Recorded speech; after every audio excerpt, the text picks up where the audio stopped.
हमारे साथ है multi talented film maker Prakash Jha, जो समाज के हर कोने पर, हर तबके पर वैसी स्टोरीज लेकर आते हैं जिससे हर किसी का एक सरोकार होता है। और उनके साथ हैं बहुत ही वर्सेटाइल आदिल हुसैन जी, और दोनों की एक कमाल की फिल्म आ रही है जिसका नाम है परीक्षा। सर, पहले तो बधाई हो आपको, क्योंकि आज फिल्म की स्क्रीनिंग होनी है और काफ़ी बज़ है फिल्म का। इफ़ी में फिल्म आ रही है और उसके पहले ही इतना बज़ होना, बहुत बहुत बधाई आपको। क्या कहेंगे, कितने एक्साइटेड हैं? मतलब आपने एक्साइटेड कर दिया मुझे बोल के। हम लोग तो क्या फिल्म बनाते हैं, मेहनत करते हैं, लिखते हैं, भाग्यशाली होते हैं कि आपके जैसे एक्टर हमारी फिल्म में काम करते हैं, और कोशिश रहती है कि कहानी पहुंचे दर्शक तक। अब एक्साइटमेंट से ज़्यादा डर रहता है कि वो कहानी जो है वो दर्शक कैसे पसंद करेगा, उनको अच्छी लगेगी नहीं लगेगी, वो बात इंगेज हो पाएगी नहीं कर पाएंगे, ऐसे लगता है। तो वो है, डर में जी रहे हैं अभी। आदिल सर, क्योंकि जो प्रकाश जी हैं वो ऐसी कहानियां लेकर आते हैं, चाहे दामुल की बात करें चाहे अभी परीक्षा की बात, मतलब समाज के निचले तबके तक छुए वैसी कहानी लेके आते हैं। परीक्षा के बारे में आप क्या कहना चाहते हैं, क्योंकि आप मेन लीड हैं, आपके कंधों पर ये फिल्म है? नहीं, मेरे कंधे पे बिल्कुल नहीं है, उनके कंधे ऊपर है। मैं समझता हूँ कि अगर कोई किसी भी फिल्म के लिए अगर किसी एक्टर को श्रेय मिलता है या क्रेडिट जाता है, वो 60 to 70% डायरेक्टर्स के ऊपर होता है।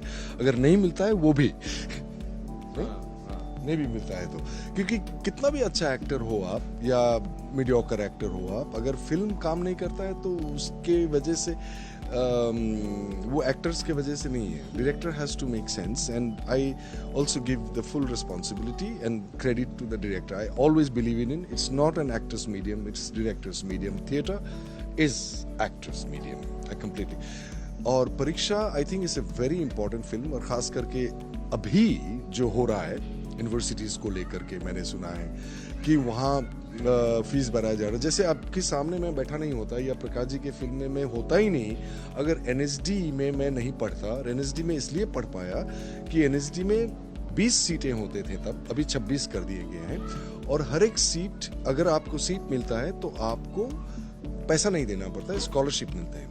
मेरे जैसे फैमिली कभी भी एनएसडी में पढ़ाने के लिए वो केपेबल नहीं होते, और मैं ही क्यों, नवाज को पकड़िए, पंकज त्रिपाठी हो या संजय मिश्रा हो, ये सारे जो एक्टर्स हैं बहुत निचले तबके से आते हैं। मेरे पिताजी कभी तो, ये एक इंटरेस्टिंग ड्रीम जो है रिक्शा पुलर के, वो पढ़ाना चाहते हैं, और मेरे ख्याल से एक बड़े स्कूल में पढ़ा के जो ड्रीम है कि बड़े स्कूल में पढ़ाएंगे तो अच्छी जिंदगी जिएंगे, अच्छी जिंदगी मतलब पैसे मौके मिलेंगे। तो I think it's a very important film, specially in today's world. Prakash sir, जैसे कि अभी आदिल भाई बता भी रहे हैं कि मतलब आपने फिल्म चुना ऐसे समय पे जिस समय अपने आप, जैसे जेएनयू वाला मुद्दा है, कोई ना कोई ऐसा मुद्दा होता है जो खुद ब खुद उड़ जाता है, या आपकी फिल्म में वो चीज़ें दिख जाती हैं। तो क्या कहीं वो जो सिस्टम में ये जो कमियां हैं, एजुकेशनल सिस्टम में कहें या फिर बाकी जो भी चीज़ें हैं पढ़ाई को लेकर, क्या उस पर ये कटाक्ष करते हुए दिखाई देंगे? मुझे ऐसा नहीं लगता कि फिल्म किसी तरह के कटाक्ष के लिए बनाई गई है। ये बड़ी छोटी सी इंस्पिरेशनल कहानी है, जहां एक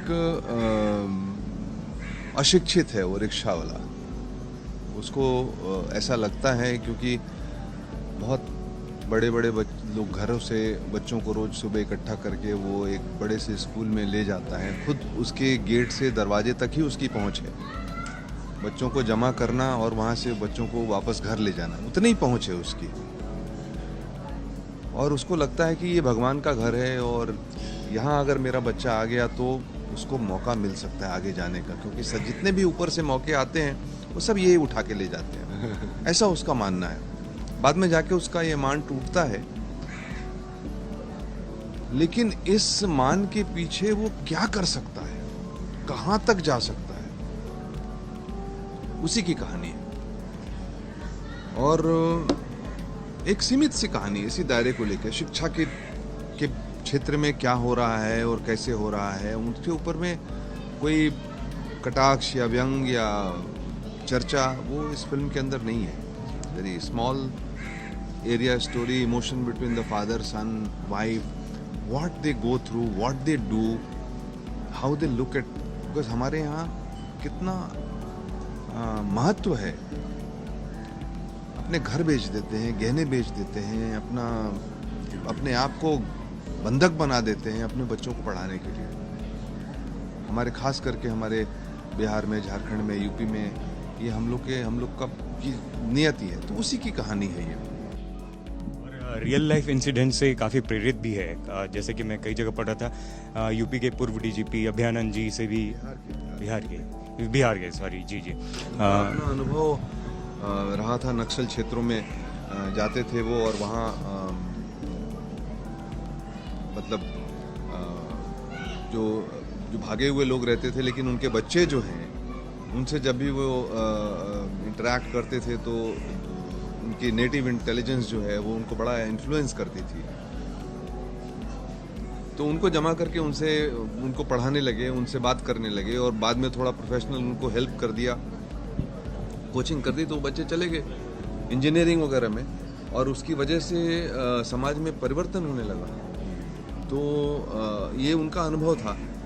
उसी अनुभव को लेकर के हमने ये कहानी बनाई थी, हमने ये कहानी लिखी.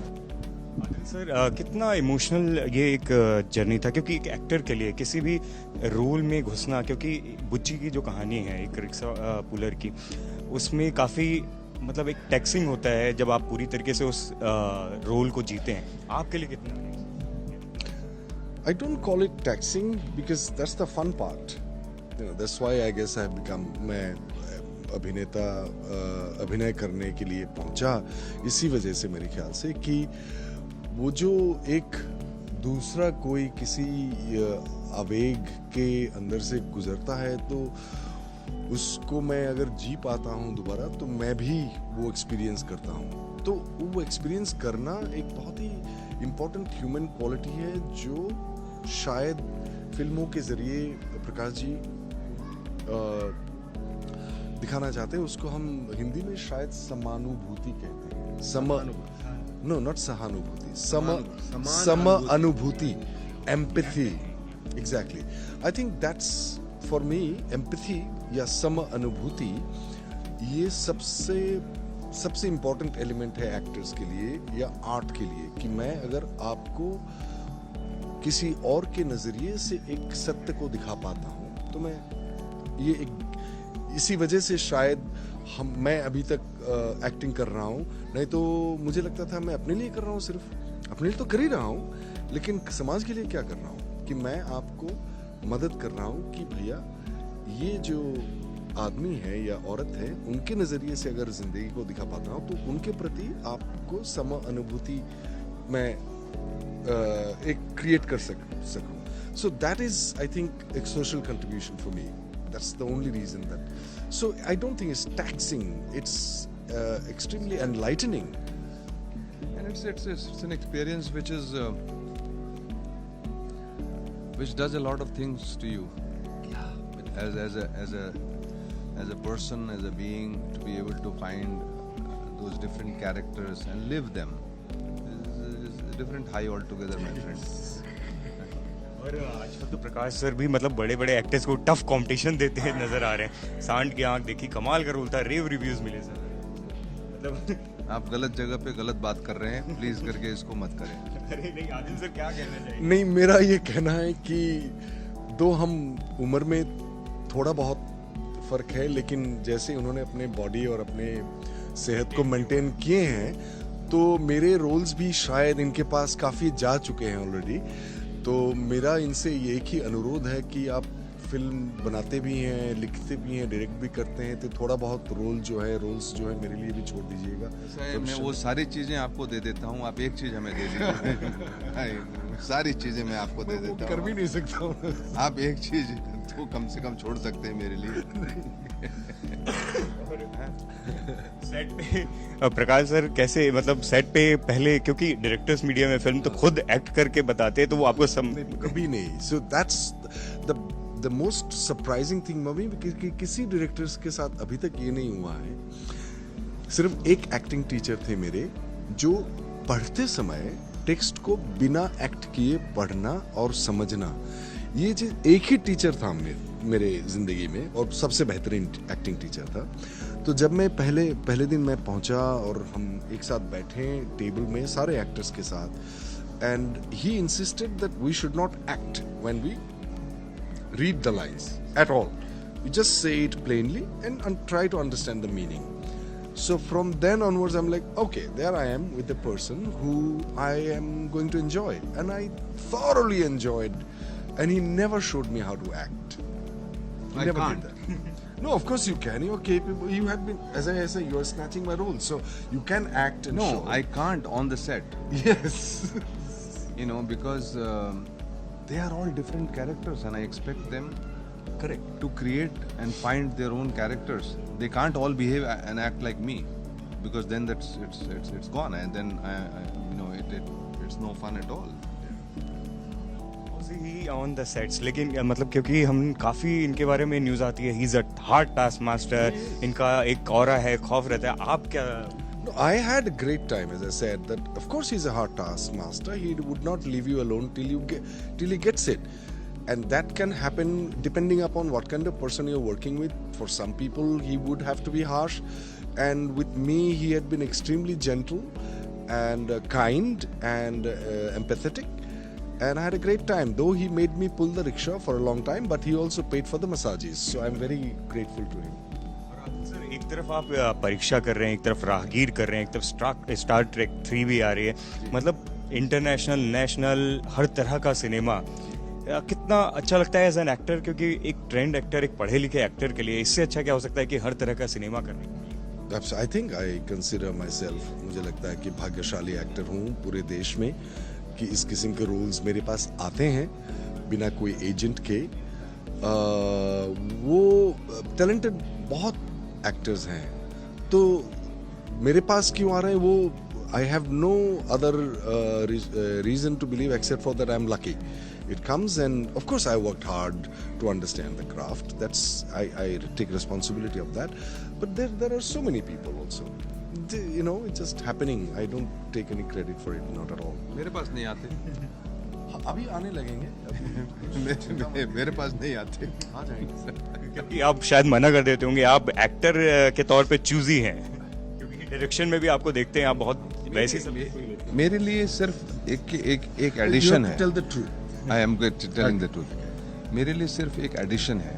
जैसे कहानियाँ लिखना, कहानियाँ डायरेक्ट करना, कहानियाँ एडिट करना, कहानियाँ बनाना, फिल्में बनाना, उनमें भी मज़ा आता है.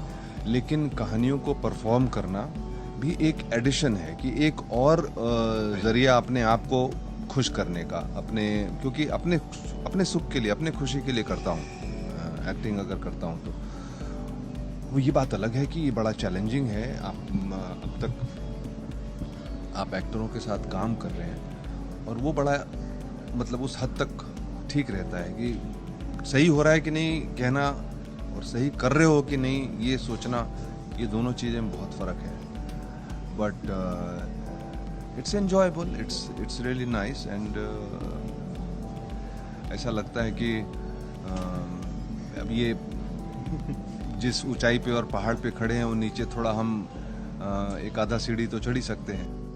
और सर, सोशल मीडिया पे अक्सर आपके बारे में लोग बोलते हैं कि national award director, film maker, producer, writer, lyricist, मतलब कुछ काम आप एक्टर भी कमाल के हैं, तो अब कुछ काम किसी और के लिए छोड़ेंगे, या फिर ऐसा है कि सेट पे आप डिजाइनिंग, प्रोडक्शन, हर चीज़ आप ही खुद कर लेते हैं, मतलब सिनेमेटोग्राफी या कुछ छोड़ने के लिए, मतलब कुछ है और दूसरे के लिए?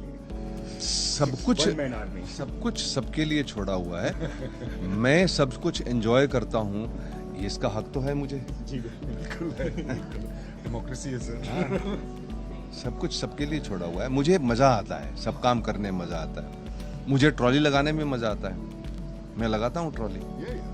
मैं कैमरा ऑपरेट करता हूँ, मुझे मज़ा आता है. तो जो आनंद आए जिस चीज़ में, वो करना चाहिए. तो क्या समझा जाए कि एक और नेशनल अवार्ड परीक्षा के साथ? नहीं, बिल्कुल इसको सोच करके कभी काम नहीं किया. और लोग पहले कहानी लोगों तक पकड़ में आए, पहुंच में आए, वही बड़ी बात है. और पुरस्कार तो मिल जाए तो बहुत ही अच्छा लगता है, न मिले तो भी कोई बात नहीं है। ऐसी कोई जो डिजर्विंग होते हैं उनको मिल ही जाती है। जो डिजिटल प्लेटफॉर्म्स हैं इतने इवॉल्व हुए हैं इंडिया में, अब उसकी फ़ैन फॉलोइंग, उसके जो व्यूवरशिप है इतनी बड़ी है। आप भी डेब्यू कर रहे हैं as a director on digital platform, Aashram आ रही है, उसके बारे में कुछ बताना चाहेंगे? बताना क्या है, बहुत ही कठिन काम है और बहुत ही लंबा काम है, थोड़ी सी थकान भी हो जाती है, बट देखते हैं कैसा रहता है। अभी तो शुरू ही किया है। कि मैं दर्शकों को बताना चाहूँगा कि उसमें बॉबी देओल भी डेब्यू कर रहे हैं अपने डिजिटल वर्ल्ड पे, और बाबाओं के ऊपर है, जिसका मुद्दा हमेशा, मतलब वो ये मुद्दा जाने वाला नहीं है देश से, धर्म, रिलीजन, बाबाओं का नहीं, हमारे जीवन से नहीं। हम लोगों के जीवन से धर्म का मुद्दा जो है वो जाने वाला नहीं है।